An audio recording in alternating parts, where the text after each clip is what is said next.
o diretor de Tecnologia da Informação do TJPB, José Teixeira de Carvalho Neto, fala sobre o robô acelerador de executivos fiscais. Nós vamos conversar com o diretor de Informação da Tecnologia do Judiciário Paraibano, José Teixeira de Carvalho Neto. Olá, Neto, bem-vindo ao Judiciário em Revista. Neto, diferente do que muitos pensam, o robô ele não é um robô físico. O que é que vem a ser, de fato, o robô acelerador? O termo vem do mercado, na verdade. É o termo de RPA, que é Robotic Process Automation, ele justamente fala da automação de processo através do robô. Mas, como você já frisou, não é um robô físico, aqueles que a gente vê em filme ou até mesmo em grandes indústrias, especialmente na indústria automotiva.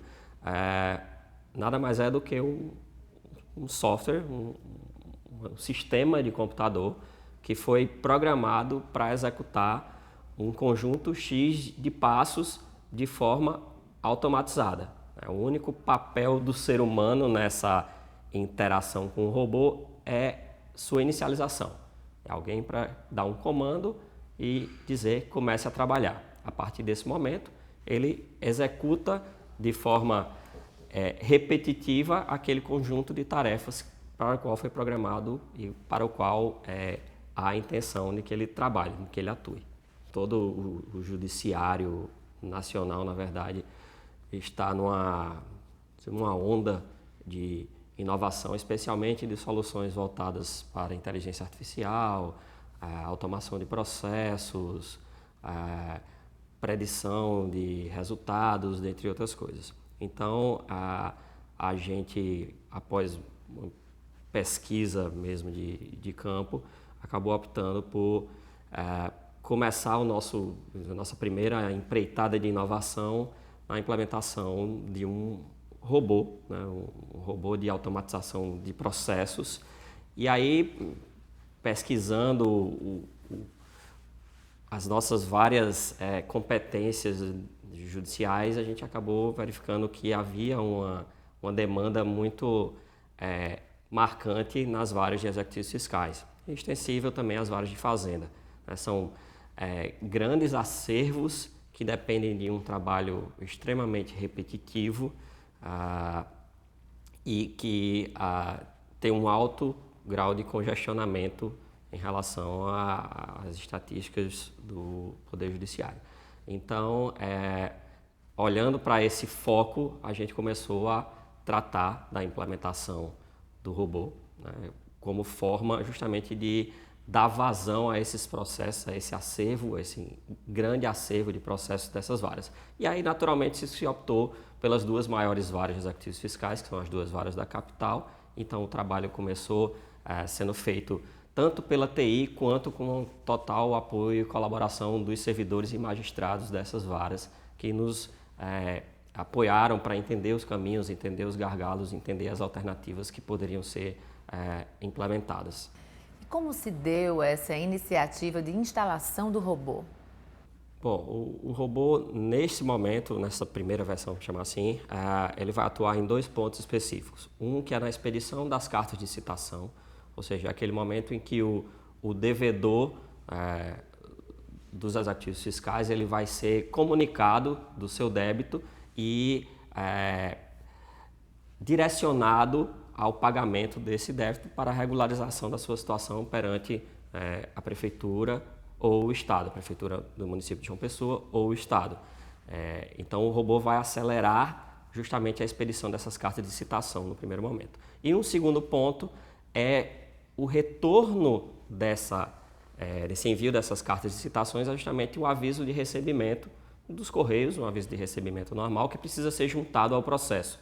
Então, existe vamos chamar assim, um segundo passo do robô que é justamente pegar, aí neste caso com o apoio e intervenção dos servidores, pegar esses ARs e juntar dentro do processo correspondente.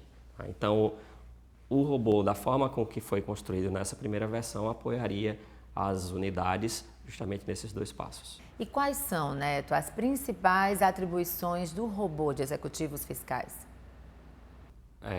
Essencialmente, quando se fala em RPA, em robotização para a automatização de processos, se fala em ganho de velocidade nas tarefas que são executadas, tendo em vista o caso notado dos executivos fiscais, onde a gente tem um acervo de mais de 20 mil processos parados, aguardando essa citação, e também o deslocamento da força de trabalho, ou seja, do servidor que está lá executando diariamente aquela tarefa que exige muito pouca cognição e mais ações repetitivas. Então, esse servidor que estava mobilizado especificamente para executar esse conjunto de tarefas, ele pode agora ser deslocado para um conjunto de tarefas mais especializadas, que realmente dependam do seu conhecimento, dependam da sua expertise, da sua experiência e assim por diante.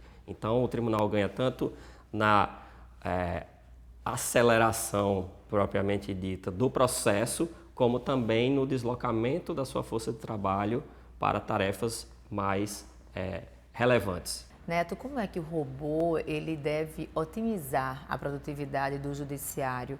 Quais os ganhos do tribunal com esse robô? O robô acelerador dos executivos fiscais, como nós estamos chamando o nome completo dele, vai inicialmente passar por esse período piloto nas duas varas de executivos fiscais da capital, né? A intenção é que ele conclua o seu trabalho zerando o acervo que seja possível de expedição de carta de citação. A partir daí, claro, alguns aperfeiçoamentos vão surgir, melhorias que sejam necessárias e percebidas para implementação, e então ele será expandido para outras varas do Estado de mesma competência. Essa é uma primeira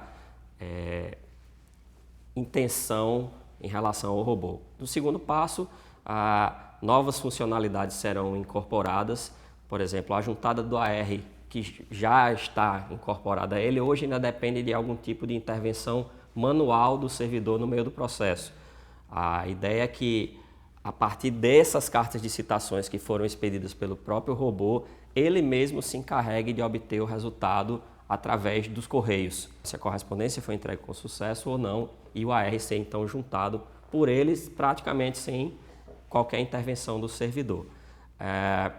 E outro ponto é justamente de otimizar os passos do robô em relação à dependência da assinatura eletrônica.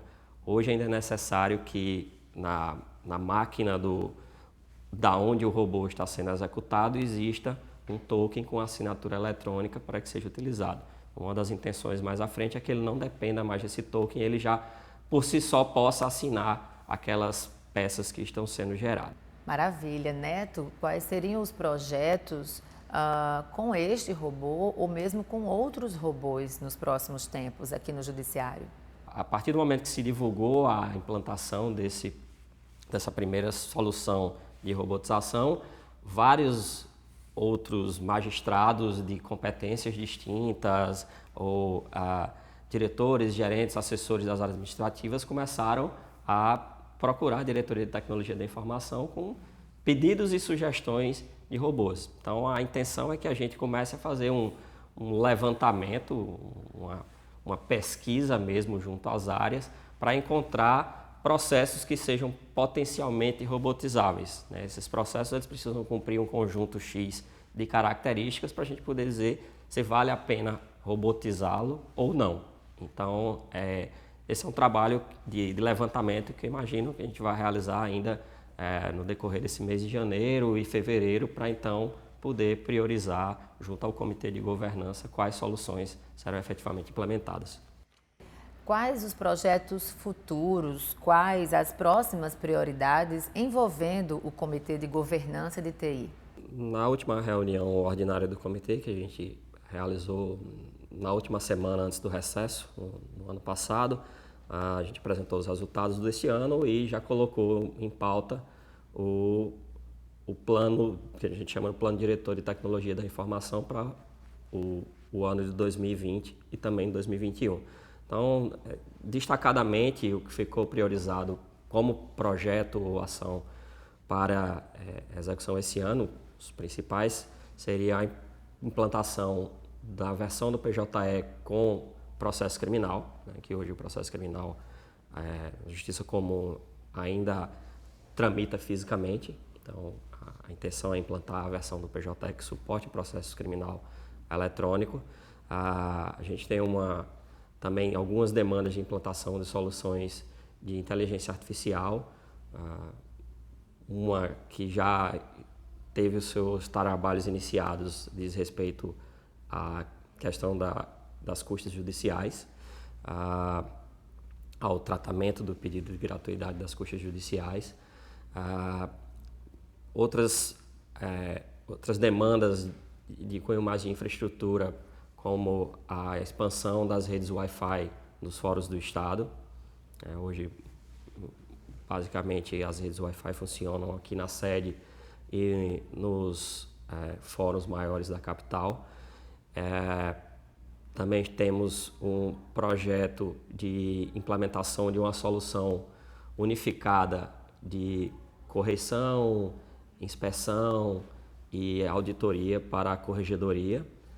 E um outro projeto que está em vista é a substituição da nossa ferramenta de processo administrativo eletrônico. Esses seriam assim, os grandes destaques para o ano, mas existe também uma outra gama de projetos e ações que estão no radar, fora aqueles que surgem no decorrer do ano, quer seja por alteração de perspectiva, de visão, de estratégia do tribunal, quer seja por demanda, por exemplo, como do Conselho Nacional de Justiça.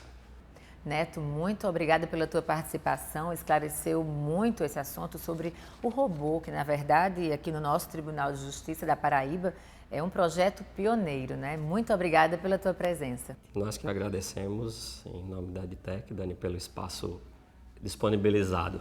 Pois é, você acaba de conferir a nossa entrevista aqui com o diretor de Tecnologia de Informação do Tribunal de Justiça, José Teixeira de Carvalho Neto, que conversou com a gente sobre o robô acelerador de executivos fiscais.